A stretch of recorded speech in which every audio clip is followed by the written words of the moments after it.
Welcome to Amazing World Channel.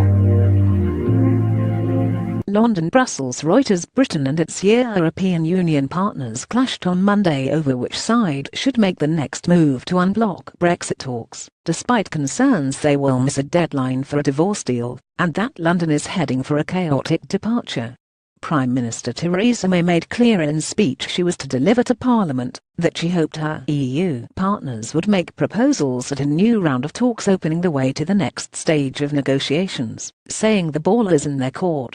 But even before she had delivered the speech, an EU spokesman hit back in Brussels, saying the ball is entirely in the UK court for the rest to happen.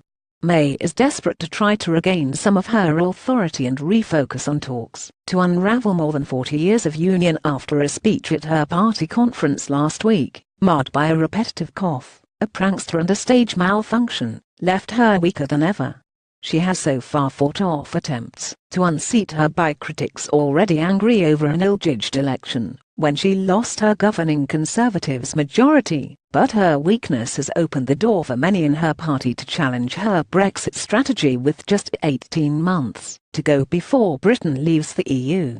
With Brussels quietly preparing for a collapse in the talks and Britain getting ready for what May calls all eventualities, some officials and business chiefs worry the country will crash out of the EU without a deal. Speaking in Parliament later on Monday, May will say she is determined to secure a new partnership with the other 27 members of the wealthy political and trade bloc. Achieving that partnership will require leadership and flexibility, not just from us, but from our friends, the 27 nations of the EU, she will say, according to excerpts of her speech. And as we look forward to the next stage, the ball is in their court. But I am optimistic we will receive a positive response.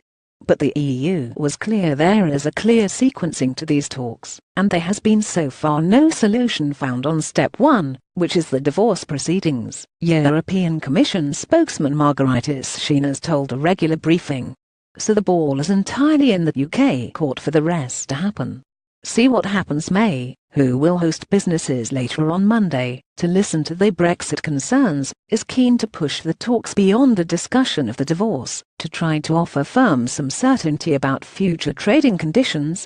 A report that aerospace manufacturer BAE Systems is planning to cut more than 1,000 jobs can only add pressure for May to press her case for the EU to move beyond talks on the divorce settlement, the rights of expatriates and the border with Ireland.